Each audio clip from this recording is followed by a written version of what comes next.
selama ini mengajarkan tentang bahwa kita percaya bahwa Alkitab adalah benar-benar firman Allah. Yang saya sudah bilang sama kamu sebelumnya, bahwa karena untuk kelas berikutnya saya akan memakai firman Tuhan. Jadi kalau sekarang kita harus percaya dulu bahwa Alkitab itu benar-benar firman Tuhan ya. Jadi saya melihat di sini ada 7 bukti bahwa firman Alkitab itu adalah firman Allah. Bukti yang pertama yaitu adalah karena pengakuan dari dalam Alkitab itu sendiri. Kita melihat di dalam Alkitab itu ada lebih, di Perjanjian Lama ada lebih dari 3.800 perkataan yang mengatakan berfirmanlah Allah. Allah berfirman, demikianlah firman Allah. Jadi selalu ada tulisan itu. Dan di dalam Perjanjian Baru mereka banyak menulis, mengutip perkataan Yesus sendiri, di mana kita tahu bahwa Yesus adalah anak Allah. Dan penulis-penulis Perjanjian Baru juga mengatakan bahwa tulisan mereka itu diilhamkan oleh Allah sendiri. Jadi mempunyai kuasa yang setara dengan firman Allah. Itu yang pertama, yaitu pengakuan dari dalam Alkitab sendiri. Kedua adalah kesatuan dan keserasian, keharmonisan dari Alkitab. Alkitab itu ada 66 buku. 39 Perjanjian Lama, 27 Perjanjian Baru. Nah, itu ditulis dalam jangka waktu 1.600 tahun. Jadi generasi yang berbeda-beda. Dan penulisnya juga mempunyai latar belakang yang berbeda. Ada raja yang nulis, ada gembala, ada nelayan, ada dokter, ada pemungut cukai. Nah, kita melihat penulisnya berbeda, generasinya berbeda, tetapi tulisannya tuh sama. Jadi kita bisa, kan kita aja kalau sekarang kita lihat anak kita aja, udah generasi beda, kita udah suka geleng-geleng kepala, udah lain lah cara-cara kita lihat kan. Nah ini jangka waktu 1.600 tahun, jadi nggak tahu ini berapa generasi gap ya. Jadi kita melihat dengan adanya kesatuan, kita lihat ajarannya sama, kita lihat konsep moral sama, dibilang jangan berzina, jangan bohong, jangan bunuh, semuanya sama. Pusatnya selalu Yesus Kristus dan temanya itu untuk keselamatan manusia. Jadi semuanya sama. Jadi kita lihat dengan generasi yang begitu berbeda, dengan status sosial begitu berbeda, pendidikan yang sangat berbeda, ini bisa serasi, harmonis, itu pasti biar penulisnya lain, tapi pengarangnya cuma satu, yaitu Allah sendiri. Ya. Nah, itu kedua, bahwa kesatuan dan keharmonisan atau keserasian dari seluruh Alkitab, yang 66 buku itu. Dan yang ketiga adalah akurasi dari Alkitab. Ya, kita melihat bahwa nilai kebenarannya teruji tepat sekali. Nah, banyak orang bilang, ini firman Tuhan, jadi ngomong tentang rohani. Tapi kalau kita lihat dari segi ilmiah, dari segi sejarah, itu juga benar, semuanya tepat gitu. Kita ngelihat dari segi pengetahuan. Zaman dulu sekali, semua orang sangka dunia ini kan datar. Makanya ingat nggak waktu tahun 1492 Columbus mau mengelilingi dunia, semua kan ketawain, hati-hati kamu bisa jatuh nanti sampai ujung bumi, kecemplung kamu, jatuh kamu masuk ke bawah kan. Tapi jadi itu 1492 baru Columbus membuktikan bahwa dunia bulat. Tetapi di buku Yesaya, kamu punya Bible nggak? Punya. Oh, iya. Tapi Perjanjian Baru, cuma Perjanjian Baru. Oh, Perjanjian Baru. Nah, ini di Yesaya ayat 40, maksud saya pasal 40 ayat 22, itu sudah ditulis. Yesaya ini hidupnya 700 tahun sebelum Masehi. Itu sudah dituliskan bahwa dunia ini bulat. Jadi kalau orang-orang aja tahun 1492 masih menyangka dunia itu datar, padahal 700 sebelum Masehi sudah ditulis dalam firman Allah bahwa dunia ini bulat. Dan di dalam Ayub, itu Ayub, ya saya kasih aja 26 ayat 7, itu dituliskan bahwa dunia itu tidak ditopang oleh apa-apa. Padahal Mesir kuno berasa bahwa dunia ini kayak meja, atas ditopang sama 5 marble pillars. Jadi pilar-pilar topang yang dari batu pualam. Itu kepercayaan mereka. Dan orang Yunani juga percaya bahwa dunia itu ditopang di atas bahu Dewa Atlas. Makanya kamu kalau pernah ke New York, itu ada di depan gedung yang terkenal, saya udah lupa, saya cuma pernah ke sana, kan ada patung yang Dewa Atlas lagi ngangkat dunia. Ya. Makanya kita orang-orang Belanda dulu kok manggil peta kan Atlas, sebabnya Atlas yang menopang dunia. Tapi Ayub yang hidupnya 3000 tahun sebelum Masehi, itu sudah mengatakan bahwa dunia itu tidak ditopang oleh apa-apa. Dan saya percaya Ayub pasti belum pernah pergi luar angkasa, tapi dia sudah bisa menuliskan itu. Itu dari sains ya, dari pengetahuan. Dan juga kita ngelihat, kita semua tahu sekarang bahwa dunia itu kan berputar kan, makanya jadi ada gravitasi itu semua. Nah, dunia tuh berputar kan sehari 24 jam itu mutar sekali kan, makanya kita dapat siang dan malam. Tapi ada ahli-ahli saintis lagi ngecek, lagi menyelidiki perputaran dunia. Taunya mereka tuh selalu di salah satu titik tertentu komputernya stuck, nggak jalan lagi. Jadi si saintis sih heran, kok aneh ya, oh kali komputernya nih yang salah. Coba lagi, gitu lagi, coba lagi, gitu lagi. Jadi akhirnya mereka bingung, ini kenapa ya? Mereka otaknya benar-benar nyoba mikirin, tapi nggak pernah ada jawaban. Akhirnya ada satu dari saintis itu bilang, sebetulnya saya tuh ingat waktu saya dulu sekolah minggu, saya pernah dengar bahwa waktu Joshua mau masuk tanah Jericho, waktu Joshua lagi mengalahkan orang Amori, dia tuh meminta Tuhan supaya matahari berhenti.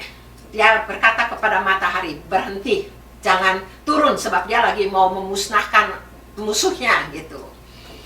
Jadi mereka baca, benar emang ditulis di situ bahwa dia berkata kepada matahari dan kepada bulan, gak boleh suruh berhenti. Jadi akhirnya pada itu hari, matahari akhirnya lambat sekali dia terbenam, tapi terbenamnya tuh dibilang hampir sehari penuh, jadi nggak 24 jam, cuma hampir. Mereka hitung kira-kira 23 jam 10 detik, menit atau apa. Jadi dia bilang, oh, ya, nanya lagi, kamu pernah dengar nggak? Abis itu yang kan maunya 24 jam, a missing day ya, ada satu hari penuh yang hilang. Yang orang sering sekarang ngomong the missing day. Jadi akhirnya dia bilang, oh saya juga pernah dengar sekali. Waktu Raja Hizkia sakit, dia minta kesembuhan, Nabi Yesaya datang kepada Raja Yesaya. Yesaya datang ke Raja Hizkia. Lantas sudah gitu, dia bilang, oh ya Tuhan akan menyembuhkan engkau. Dia bilang, ya kamu ngomong, saya minta tanda, benar nggak? Lantas tandanya, dia bilang, oke, supaya matahari itu mundur, bayang-bayangnya mundur ke belakang 10 tapak, itu pas 40 menit. Jadi akhirnya mereka menemukan the missing day itu dari Alkitab. Sebab mereka kalau cuma dengan komputer pikiran mereka sendiri, mereka tidak dapat tahu mengapa kita ada satu missing day. Nah, sekarang itu dari pengetahuan. Sekarang dari sejarah, saya balik lagi dari sejarah itu, banyak kita lihat bahwa penemuan arkeologi itu selalu menguatkan tulisan Alkitab. Jadi waktu Joshua juga menaklukkan tanah Kanaan, itu kan Tuhan bilang suruh kelilingi luar kota. Jadi waktu mereka berseru, atas temboknya runtuh. Tetapi ada satu orang namanya Rahab, dia sebelumnya itu menolong pengintai dari orang Israel. Jadi orang Israel berjanji bahwa dia nggak akan dimusnahkan. Seluruh negara bakal dimusnahkan kecuali Rahab dan seisi rumahnya. Jadi waktu arkeologi menggali, mereka lihat di Jericho tembok yang semuanya runtuh, tapi ada satu rumah tuh masih utuh. Jadi sekarang, dulu orang suka bilang Bible, tapi sekarang sering kali kalau mereka mau menggali, mereka tuh cari Bible dulu. Nah, juga tentang air bah di Nabi Nuh. Itu kan sekarang semua saintis juga udah bilang emang benar pernah ada air bah di dalam dunia waktu mula-mula kan. Dan juga banyak orang suka yang menemukan bahtera Nabi Nuh di Gunung Ararat kan. Jadi kita melihat dalam segala, dalam ilmiah, dalam sejarah, dalam semua tuh ketahuan bahwa Alkitab ini semuanya benar. Dan lagi yang sebenarnya sekarang lagi COVID-19, kita sering dengar kata karantin.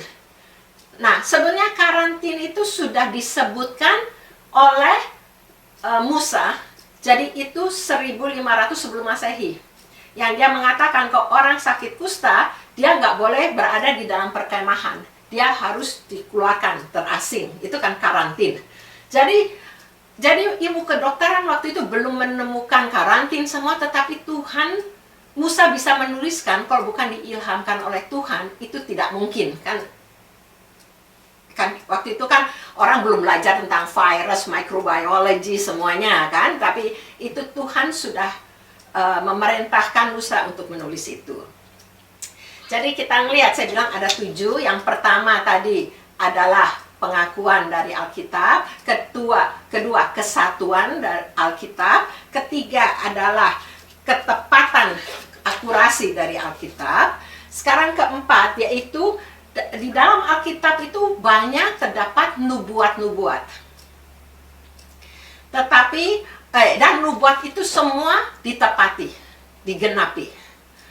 Kita tentang kelahiran Yesus, tentang kehidupan Yesus dan kematian Yesus di dalam Perjanjian Lama itu semua sudah ditulis. Itu ada 330 nubuat. Dan semua digenapi, sudah digenapi secara tepat. Nah, orang suka bilang, kadang-kadang orang bilang, oh itu kan kebetulan, apa-apa bisa kebetulan. Tapi ada satu ahli bilang, kalau ada satu aja dari nubuat itu, kalau ada 8 saja dari 330 nubuat bisa ditepati, itu sepertinya kemungkinannya itu 1 dibanding 10 pangkat 17. 10 pangkat 17 artinya nolnya 17 kan. Nah, kita kan bingung. Kita dengar million, billion, trillion aja udah kebingungan. Ini 17 nol kan. Nah, orang bilang bagaimana kita bisa menggambarkan kalau kemungkinan 1 banding 17 itu gimana? Itu kayak kalau state, bukan kota, state dari Texas, kita timbun dengan koin, uang koin yang setinggi 2 feet, 1 feet 30,5 senti ya, jadi 61 senti lah gitu ya. Itu tapi dari koin-koin itu ada 1 yang kamu kasih tanda. itu kamu cuma boleh jadi ini banyak koin, kamu cuma dikasih kesempatan ngambil sekali dan mendapatkan itu koin. Itu tuh arti dari 1 dibandingin 10 pangkat 17. Jadi kita melihat bahwa penggenapan dan juga tentang nubuat-nubuat yang digenapi bukan hanya tentang Yesus, bukan hanya tentang bangsa Israel, tetapi tentang universal, seluruh dunia. Di Daniel, buku Daniel, kalau kamu baca, itu ditulis bahwa Daniel sudah mengatakan, bahwa nanti kerajaan Babel bakal runtuh, bakal dikalahkan oleh Media Persia, dari Media Persia ke Yunani, itu Alexander the Great, lantas dari Yunani ke Romawi, dan semua itu sudah digenapi. Dan yang satu juga, ini perjanjian baru, di Matius, Yesus pernah bilang, ini bait Allah bakal diruntuhkan. Orang-orang Israel kan selalu bangga dengan bait Allahnya.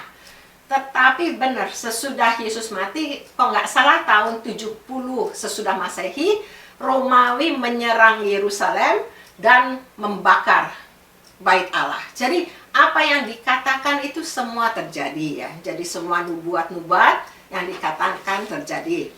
Itu yang kelima. Oh, keempat ya. Keempat. Kalau kelima itu adalah bahwa kitab suci ini Alkitab ini bisa tetap terpelihara sampai sekarang. Orang tuh banyak yang menyerang, menantang, berusaha memusnahkan dari Alkitab ini. Tetapi kita melihat bahwa suatu miracle, bahwa Alkitab ini sekarang masih bisa tetap ada, padahal tulisnya kan dari 3.500 tahun, lebih dari 3.500 tahun yang lalu. Dan selain tetap ada, malah jadi the best seller. Jadi nomor 1 dari pencetakannya, penjualannya, dan diterjemahkan ke dalam lebih dari 1.200 bahasa. Nah, dulu ada penulis Prancis yang terkenal, namanya Voltaire.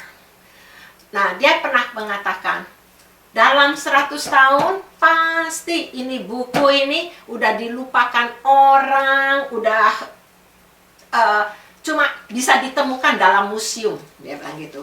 Tetapi apa yang terjadi? 100 tahun kemudian malahan rumah Voltaire menjadi milik Geneva Bible Society dan menjadi markas besar dari pencetakan dan peredaran Bible. Nah, di situ kita ngelihat Yesus pernah berkata, langit dan bumi akan berlalu, tetapi perkataanku tidak pernah berlalu. Sekarang yang keenam. Keenam ini numerical structure dari Bible. Jadi struktur unsur nilai ada 7. Jadi ada seorang ahli bahasa namanya Ivan Panin. Dia tuh ahli bahasa Ibrani dan Yunani. Nah, kita lihat perjanjian lama hampir semua ditulis dalam Ibrani dan perjanjian baru dalam bahasa Yunani. Nah, bahasa Ibrani dan Yunani itu mempunyai angka-angka.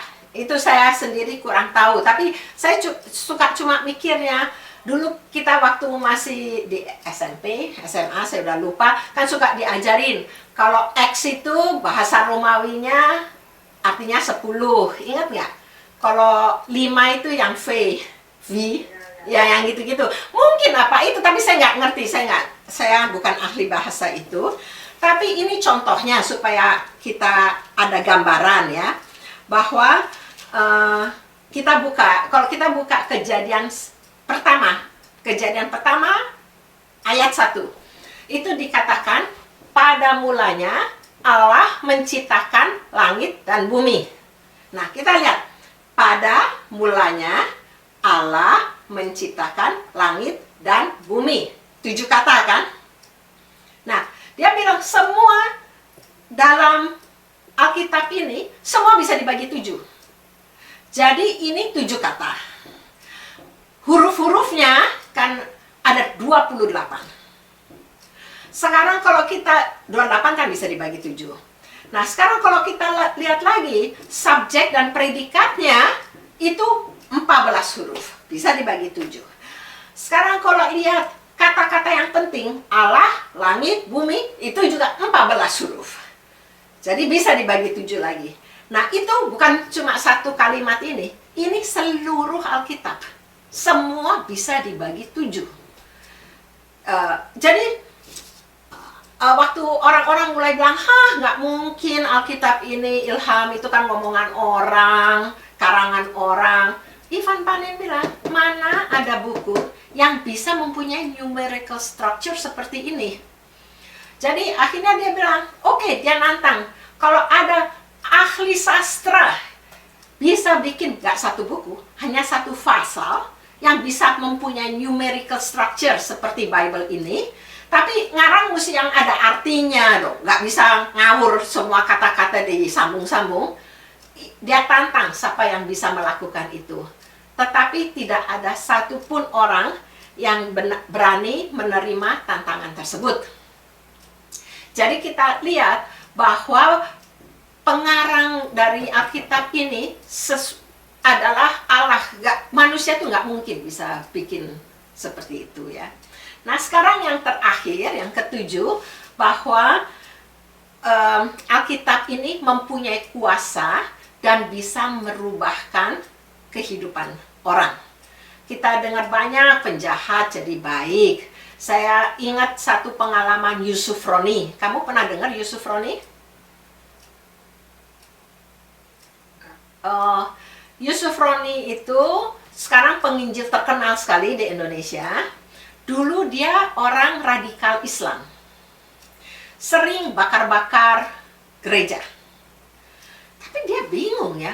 Orang Kristen, gerejanya dibakar, kok pokoknya bisa tenang aja. Jadi akhirnya dia jadi penasaran.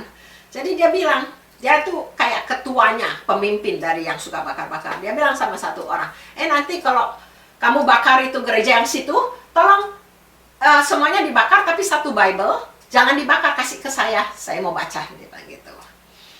Jadi akhirnya dia baca. Dia pernah ke Kanada, jadi ingatnya saya dia bilang, dia tuh baca sampai di Yohanes, yang Yesus mengatakan bahwa dia adalah nanti menjadi hakim. Kalau kan kita kok meninggalkan dihakimi kan.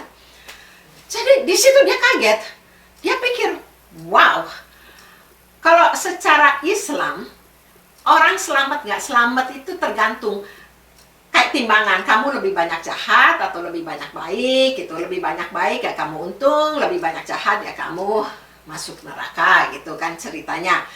Malahan, ingatnya saya, dia juga mengatakan mereka itu masih mendoakan nabinya dia. Nah, tapi ini Yesus, itu dia yang akan menghakimi kita. Nah, di situ dia mulai jadi menerima Tuhan Yesus sebagai juru selamat. Dan dia sampai di penjara. Dan dalam penjara itu, orang banyak yang bilang, ayo kamu berani nggak apa itu menyangkal nama Yesus. Tapi dia tidak pernah. Dia bilang, sebab dia mikir, dia terima Yesus, dia jadi tahu. Kalau dia mati, dia masuk surga. Nah, sekarang cuma dibebaskan, toto dia keluar dari penjara ketubruk bus. Dia mati, ya ketemu Yesus kan. Jadi makanya dia nggak pernah menyangkal, tetapi kita melihat dengan campur tangan Tuhan, akhirnya dia juga dibebaskan dan menjadi penginjil yang terkenal. Ya, kita doa sebentar. Ya Bapa, kami bersyukur bahwa untuk semua firman yang telah Engkau berikan melalui Alkitab-Mu, Bapa. Kami berdoa supaya kami selalu mencintai, merenungkan, dan melakukan firman-Mu dalam kehidupan kami, sehingga kami menjadi anak-Mu yang menyenangkan hati-Mu, yang berkenan juga di hati-Mu, Bapa. Terima kasih Bapa, hanya dalam nama Yesus Kristus kami berdoa. Amin.